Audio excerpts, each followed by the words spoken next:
Hello, Internet friends, and welcome back to the Dailey Blend show with me, Reed Dailey. If you are new around here, the weekly rundown is where we feature the latest in business and tech, what's going on across Dailey Blend, some special projects and collaborations I'm working on, and much more. Before we jump in the show, I want to remind you that we are on Apple Podcast, Spotify, YouTube. You can follow us on social if you're a social type of person, on Instagram and X, all at Dailey Blend. And with all that said, let's jump into the show. So I wanted to talk first about some music stuff, just because I was jamming to a lot of tunes. It was really cold here the last couple days. And so I was listening to a lot of music and kind of revisiting music from last year. And one of the kind of sets, if you will, that really moved me throughout last year was the Bonobos live set from Albert Hall. And yeah, I guess you could argue it's a throwback mix because it came out a while ago, but it's not like, 5-10 years ago. So what I did is I posted the set from Albert Hall on Dailey Blend. And so you can watch it, you can listen to it. It's on YouTube, obviously. And if you're less familiar with Bonobos, he is a musician and electronic producer and DJ. In this particular set, he was actually playing live with a, full harmonica, or what do you call that? Basically a live performance band, an orchestra. That was the word I was looking for. If for some reason that doesn't move you, you can check out all past Music Monday features. I've got those linked at Dailey Blend as well. In terms of DJ mixes for me, both Dailey Blend podcast and Sunday sessions, nothing new in the last week or two, but I wanted to highlight again that I've posted all of my 2023 DJ sets that I've enjoyed that are not mine. They're not necessarily all made in 2023, but these were just like the 50 or 60 sets that I ripped through all year that I just couldn't get enough of. I highly recommend checking those out. I've got everything linked through SoundCloud, so it's free to listen to. I think you just have to have a SoundCloud account. All right, so let's move from music to stuff going on across business and tech. And it's pretty loose in what I'm talking about here, but a couple cool updates that I wanted to share. So one of my friends knows that I like not only creating podcasts, but listening to podcasts when I'm on the go, when I'm walking my dog. And he is a entrepreneur that has a clothing company, and he sent me over this podcast with the Vuori founder, Joe Kudla, and I think I'm saying his name right. And it talked about how when he was launching Vuori, and if you're less familiar with Vuori, it is a clothing and apparel company out of California that has sort of softer earth tone like colors, very soft fabrics, geared towards yoga, running, hiking, and just hanging out. And the podcast is really aimed at discussing just route to market and how when he initially launched, he was looking at, the men's alternative to Lululemon. At the time, Lulu wasn't really doing a lot of men's, maybe not even at all. And initially, he was trying to get into yoga studios and small stores and quickly made a pivot to DTC, and that was kind of the unlock. So if you like retail, if you like sort of the origin stories of a brand, I highly recommend going and having a listen to it. I've linked the Apple Podcast and Spotify versions of the show, depending on your favorite platform. But it's worth the 30 or 40 minutes it is to listen to that podcast, and I found it really helpful. In terms of, I'll call this life hacking and how I'm optimizing my note-taking. So I find that I like to write, no matter how much I enjoy capturing action items and notes after a meeting or that day or that week. I like when I'm talking to someone just being able to jot something down. I like to write my goals out. Sure, I type them up, but I first start with pen and paper. And so one of the things that irks me is when you're kind of at the end of the road with a notepad or you have notes that you've left at a notebook at home, or you lose one, or someone spills on it, et cetera, et cetera. And so one of the things that I am exploring is digital note taking. I've tried other solutions in the past, but I'm trying out the Remarkable 2. And I've heard from many people before, I went into this, that they really liked it and that they thought it was kind of a game changer. And so I tested out the Amazon version of this, and I didn't like it as much.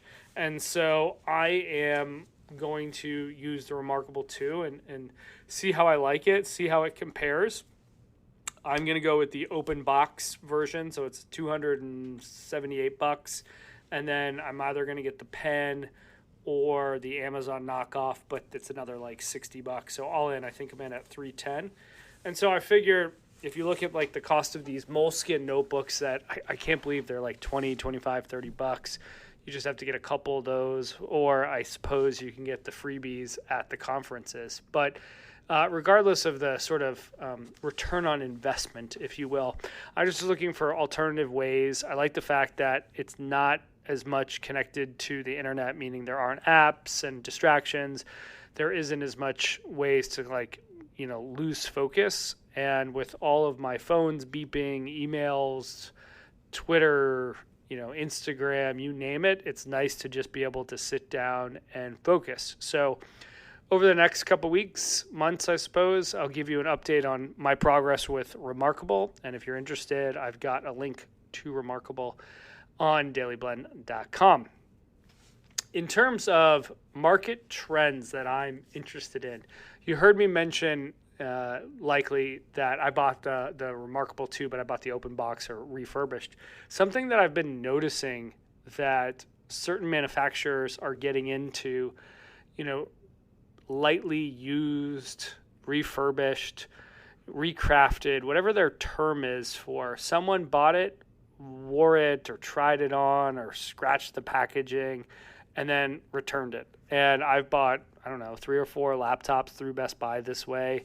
I've bought tons of DJ gear this way from Guitar Center. I've bought, all sorts of stuff from, Best Buy this way, Apple this way.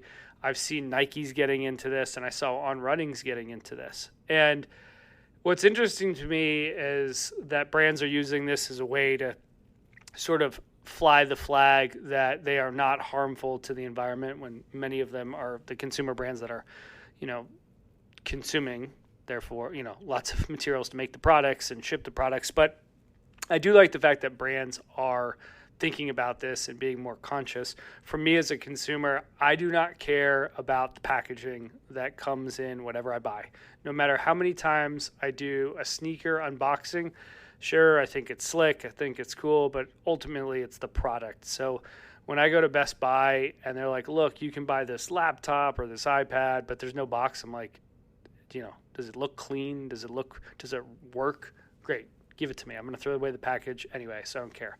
And it's really interesting to see a brand like On Running, who is newer to the game, that one, they have that much surplus. I suppose that's not that crazy, but that they're leaning into it. I also thought it was really interesting Nike was doing it. Nike sort of has decommissioned part of that site, but if you were looking at the pilot program, you had to essentially log in to get access to the inventory with your email, and I think they're doing that to prevent bots from trying to buy up the inventory. But you could get great products, for 50, 70% off. And I do not care if they have a little ding on them, from, trying them on. It does not matter. I'm going to add scuffs to them down the road. So just something I'm interested in to see how many more brands are going to get on this refurbished, re-cleansed, purposed train. And are they going to do it to basically consume inventory? Are they going to do it from a brand and marketing standpoint to say that they're saving the world? Like, what is the angle that the brands are going to do about leverage this for? So if you've seen other brands that are doing sort of the refurbished to the masses, and you're like, hey, this is a cool brand to check out because they're doing it authentically or they're doing it because it's a great value, shoot me a note. I'm always interested in seeing that. Next story comes in from a bit of like a rumor mill. Golf Weekly published it. A couple of people on Twitter published it, but it looks like TaylorMade has filed some copyrights or trademarks rather for Tiger Woods and a brand called Sunday Reds. The logo that they showed was sort of an outline of a tiger, and I'm fired up about this. I've been dying to know where Tiger was going to go after leaving Nike. My money was on Grayson because his son was wearing some of their apparel. Grayson is given equity to JT, who's one of his buddies, and I thought it was just a natural fit as Grayson tries to move beyond, or not tries, but has moved beyond golf into lifestyle. And, I guess if you're looking at it from Tiger's perspective, TaylorMade has a larger reach, bigger supply chain, et cetera, but it'll be interesting to see what he actually ends up wearing for, I think it's the Riviera is the first time we'll see him again. And, what if Sunday Reds is actually the brand, if TaylorMade starts to, activate a golf apparel brand and what that means for Nike. I know Melbourne, the golf apparel brand that's signed Charlie Hull, as well as Jason Day is kind of coming at it in a different way. They're partnering with like Nike, Adidas, and other brands, and basically they're the curator and they're picking things out. And if you look at what's going on there, it's less like, kind of like heavy workout meets golf. It's more like very casual, kind of a throwback to an older fashion-oriented day in golf. And so, it will be interesting to see if Tiger goes more casual or continues down the technical path he's sort of led the charge with Nike for 27 years. In terms of the last thing about in and around town, one of the kind of hopes for me personally is to spend more time exploring my town, my city, and my state. And it's everything from meeting,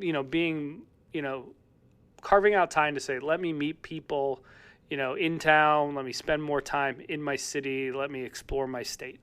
And one of the things that was really fun when I was at brewery with my daughter for what we call beers and cheers. She gets chocolate milk, I get a beer, and we do cheers. And I was talking with another patron who was rummaging through their vinyl, and we were just jamming on, what he was going to play next. And he came back and handed me a sticker called WMXM. And I was like, what is this radio station? He said, oh, it's the local Lake Forest College radio station. I have a show on the weekend. I was like, oh, cool. I've been on the radio a couple times doing DJ sets in New York, New Jersey, down in Atlanta, and in Richmond, Virginia, of all places. And I always enjoy the fact that you are live. There's not recorded, you are basically live. And he was walking me through the station. And so when I got home, I sort of checked it out. And, it's a fully running station. They've got some great shows. I was live streaming it the other morning when I was just hanging around the house doing, things on a Saturday morning. And they've got a great eclectic mix of everything from like classic rock and kind of jam bandy all the way through hip hop and, a little bit of dance. So it's a little bit of everything. And I just thought that was cool. And I want to go and meet the people that run this. I'm definitely going to buy a t-shirt or a hoodie or some more stickers if they have them. I found them in the web store, but I want to get them in person. And make sure you go check out WMXM. I linked to the website, to the stream, and the calendar of shows. If you go to daileyblend.com and you basically go to the weekly rundown post, you can find all that information. All right, moving from kind of going on around town, let's talk about what's going on with Drink with Greg and Negronis with Greg.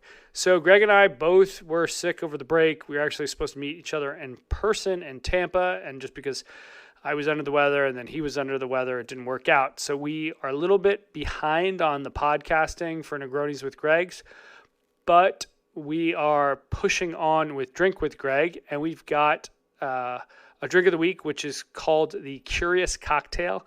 I'm continuing doing my dry January month, which I don't want to say is like boring. It's just like nothing burgers. It's just like I feel better. I obviously sleep better. I miss cocktails, miss wine. Is it the end of the world? No. Has it been that hard? Not really. There's a couple times socially where I'm like, I wish I could have a drink, but not really. Like, it's pretty easy coming off the holiday month of December, and so people aren't really partying. I think it would be a little harder to do sort of in the spring, summer, definitely in the fall and kind of holiday season. But one of the things that I've been trying is all these liquor alternatives and beer alternatives. And the Curious Cocktails is very interesting to me. They don't really align to a specific drink. Like, it's not like a Negroni or it's not like a bourbon. It's like something else. And so they've got variety packs. You can buy one-offs. You can kind of flip them based on some recipes they provided. So go over to Drink with Greg, and you can check them out on our Drink of the Week posts. And then be on the lookout for the podcast coming up. As soon as January kicks back on, January closes out, we'll be getting back to the podcast. In terms of Friday Top 5, you have likely heard that we've moved over to a newsletter. Last week, we featured the R1 Rabbit, which is personalized operating system for basically moving a smartphone to actually being smart with a second device, talking about Poply, the number one digital business card platform. Fool's Gold turns 15 and what that means. A little more about Grayson and some predictions from Scott Galloway. If you are interested in kind of getting to those archives and being a part of the Friday Top 5, the newsletter that thousands of people have gotten, head over to daileyblend.com/newsletter and you can sign up for that. And then from a toolkits, I'm continuing kind of looking at my toolkits. I'm going with a working title of Life Optimization Playbook. Like I said, it's a working title. I like it. I don't love it, but it's the one I'm going to go with for now. And so I've been trying to find ways to keep myself accountable on things that I do daily, weekly, monthly, quarterly, and things that I have to do basically that are not sort of as scheduled. And so I went through many different iterations of things, and I finally came up with a daily end-of-day checklist, which I'm kind of digging. It's actually pretty simple in terms of the look and feel. There are, a handful of things I do, 7 days a week, and I kind of call those out. Then there are 5 or 6, lines for things that I'm going to do Monday, Tuesday, Wednesday, Thursday, Friday, Saturday. I intentionally didn't put Sunday, kind of like a day of rest, almost like a cheat day.